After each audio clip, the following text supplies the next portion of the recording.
Hey everybody, this is the second video for week 6. We're in the middle of the first PowerPoint where it explains Toulmin argument to you, and we're on the third slide where it's actually explaining what a claim is in terms of a Toulmin argument.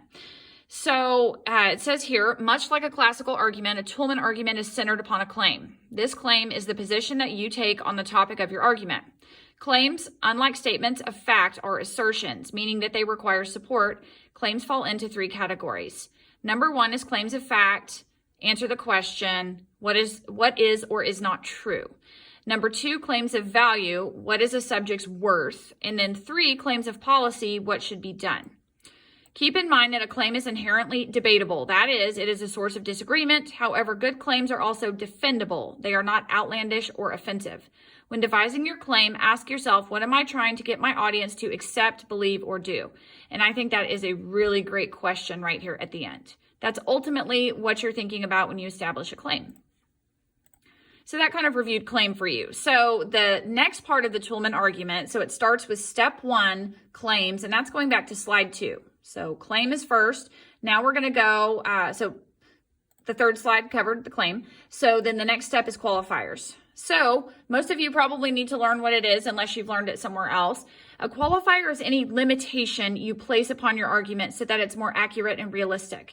In other words, when you qualify your claim, you are, I think it should say reining it in. I'm not sure that that's spelled right. Reining it in so that it does not go too far. For example, let's say you are writing about the role of violent video games in aggressive behavior. At first, you make the following claim. Violent video games lead to aggressive behavior. However, after conducting some research, you realize that studies on this topic arrive at very different conclusions. After revisiting your claim, you revise it in the following. In some cases, violent video games are a factor in aggressive behavior. This is more realistic. It's hard to argue that every single video game would encourage aggressive behavior. So qualifiers are so important because it really takes extremes away from arguments, because in most cases, there are so many shades of gray and so many different factors that play into any individual argument. So qualifiers are good because it helps you to sound more logical. It helps establish your ethos as the writer. So this says at the bottom, while still a claim of fact, the revised claim is more realistic. Violent video games are a factor in aggressive behavior in some cases. Such qualifiers show your audience that you are fair and that you avoid sweeping generalizations, which I call stereotyping. So, and this is pointing out to me, sorry for all the bells, I'm at Westmore right now. This is pointing out to me that really there should have been, what's missing now in Comp 2 is we're not studying enough about the rhetorical triangle and logical fallacies. So that's something that I may work on throwing something into the last week of class about that, because I want to make sure you understand logical fallacies, one of which is sweeping generalizations.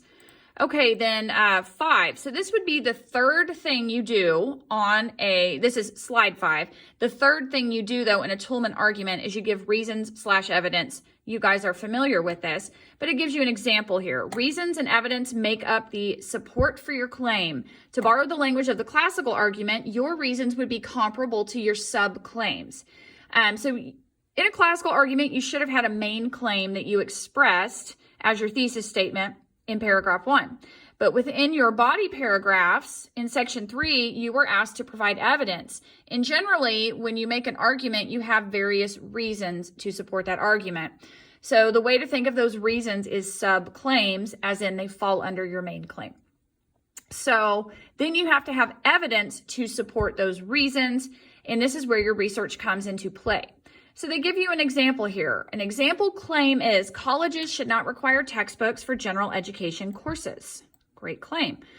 You guys are one of the first groups to go through and not have to spend a small fortune on 2 textbooks. So reason number 1, textbook costs are far too much for a college student to afford. And then they provide evidence right below it from the U.S. News and World Report. Reason number 2, textbook costs continue to rise at an unsustainable rate. And I totally agree with that, just from my personal experience, but they have evidence from CBS News. And then reason number 3, students who cannot afford textbooks suffer academically. And then they have evidence from the USPIRG. I would have to look up what that stands for, but this was made by a professor, so I know that they understand how to pull reliable evidence.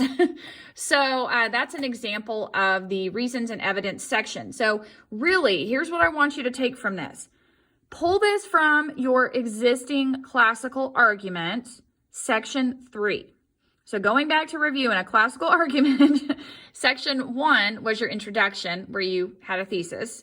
Section 2 was your background section. Section 3 was your evidence section. So please do not reinvent the wheel. Pull most of this, unless you would like to add some new evidence in, from your section 3 of your classical argument, okay? So now we're going to stop this video because we're hitting 6 minutes almost and go to another one.